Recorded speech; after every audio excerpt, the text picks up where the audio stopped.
Just got down with the plunge and work. I'm getting my sleep schedule dialed in, which is really good. I slept I actually started sleeping at 10 or yesterday or last night, which is like fire. It was baller. However, I woke up at like 7:30, which is like relatively late. But if I got up at 6:30, I would have been at a 5%, at least a 5% decrease in performance throughout the whole day. Not just work, but like everything else. So I really value sleep. Like I make sure that I get my hours in. There's like a too much and then there's a too little. Like I'll survive off of 6 hours. Like I won't be like I can't do it, but I will know I will perform for sure. I will perform not at my highest level, just because like less sleep makes you a more reactive person. It makes you more prone to stress. You die sooner. Like sleep is actually like the medicine to a lot of people's problems, and it's actually not even studied enough. Like especially by it's like not recommended enough by doctors, which is like really weird. And like a lot of people should be advocating for sleep because it's that one life hack that everyone can do, and it's for free, and like it's something that anyone can get good sleep. Well, I'm not saying everyone can, but most people can. Actually, I don't know the answers to that. But everyone should prioritize sleep, and make sure that their sleep is very well protected, because a lot of days where I'm like, yes, I can survive. Obviously I can get through the day with 6 hours. However, I know for a fact I'm not going to be performing at my 100% that day. Even an hour. You know, there was a study. I forget the name of the person who did the study, but it was an extra hour of sleep had more impact on day-to-day happiness in a positive manner than a pay raise of like a $70,000, I think. Hold on, don't quote me. Hold on. Let me make sure I get this right before I say something wrong. Probably shouldn't be doing this. Sleep day to day. I'm looking at the road, but I'm also typing. Okay, I completely fucked that up. Yeah, I'm gonna get to a red light first. But I think it was 70,000. Pay raise of $70,000. Maybe it was 10,000. I don't think it was 10,000. It was like something ridiculous. I'm about to stop at this red light to show you guys. Oh, just turned green. Doesn't matter. Whether it's 10,000, 70,000, actually that's a huge difference. But it was the fact that just 1 hour of sleep had more impact on day-to-day happiness than making more money. Okay, which is really interesting because I've also hear a lot of rich people talk about, I make all this money, but I can't even enjoy it because during the process of making that money, I became fat, or I just became really unhealthy, and now I have problems with my health. And even with all the money in the world, I can't solve them. So, and these are very rare cases, but a lot of the problems can be fixed by just having good sleep. So if you want to know how to get good sleep, and if you want to become a better person, literally you'll become a better person because you'll be less reactive, less prone to stress, and overall you will be a lot healthier, okay? And as entrepreneurs, we got to be able to be less reactive and more rational in our thinking, and be able to perform at 100% every day. And that's only possible with the foundations of sleep, diet, and exercise. Really the three main things that you've been taught since school. All the supplement stuff, it's cool. The supplements are cool. Don't get me wrong. The supplements are cool, but like that only will help, again, if you already have a good foundation. If you have shitty sleep and you have shitty diet, you don't even work out, and you're taking these supplements to try to band-aid it, it's like you're just digging yourself a deeper hole Like you're putting a Band-Aid over a bullet hole. I say it all the time. People just put Band-Aids over a bullet wound, and it's just not how it works. You gotta actually solve the core problem. Like, I see people, okay, I gotta take more caffeine because I feel tired. I'm like, the more caffeine you take, the more your sleep will get affected. The more sleep you'll get affected. The more your sleep gets affected, the more caffeine you have to take because you feel more tired throughout the day. And then it's just this fucking vicious cycle, because you're gonna take so much caffeine that your baseline levels of caffeine, like you're gonna have to take caffeine just to feel normal. Like, you're gonna have to drink coffee just to feel like you, and not to feel like actually enhanced. You just feel, I just want to feel normal.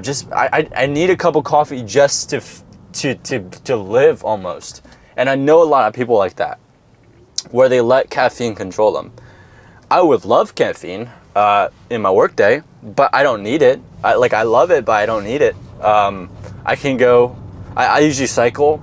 So I'll do 5 days, Monday to Friday, and then Saturday and Sunday I'll take a break. Caffeine is fine to be cycled like that, I think. I do also take lion's mane with my my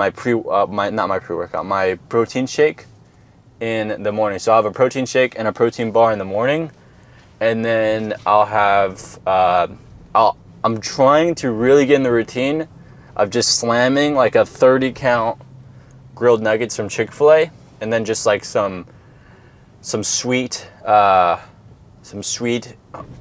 organic ketchup.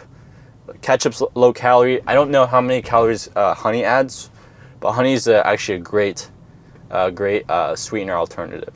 So I'll do like sweet ketchup. I'm gonna try that out tomorrow, because like honestly, unsweet ketchup with grilled nuggets is actually gonna tear me apart. Some people can do it. You know, I think I just have to get used to and stop bitching about it. But I got kind of off track there. I put like a teaspoon of lion's mane. I get it from the farmer's market. Get a teaspoon of lion's mane into my shake. It's a chocolate shake. I don't taste that at all. I literally don't taste that at all. And that's how I take my lion's mane. So I'll have that as my second kick. So I have my caffeine at like around 8:30, and then I'll finish my drink at 9:30, 10 maximum. And at 10, I'll have my lion's mane, and then that'll get me locked in until lunch.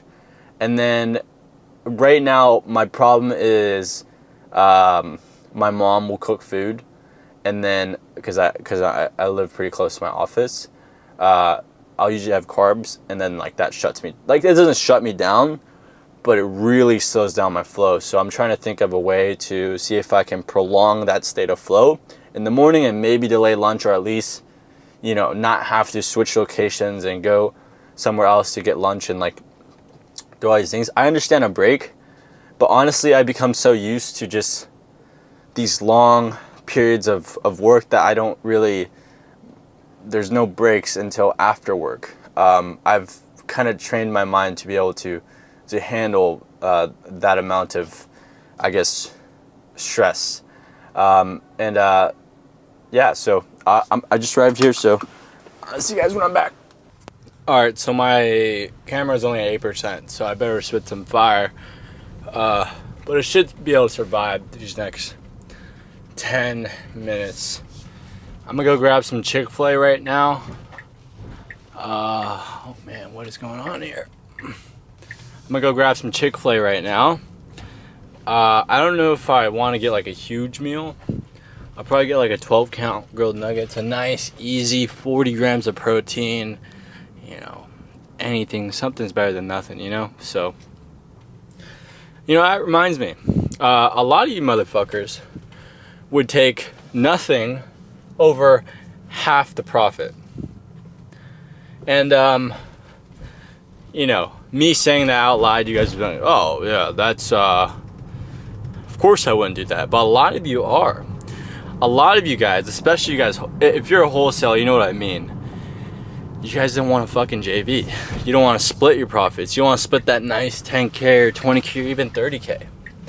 But most of my deals have been JV deals, joint venture deals, where I couldn't find a buyer for it, or like I didn't have a buyer, or I couldn't find a buyer, and then someone else had that buyer, a personal connection with a buyer, and we were both able to make money. But if I was like, no, I don't want to split 50%, I want to split 30% with you, and then they could have shut it down because it's not fair.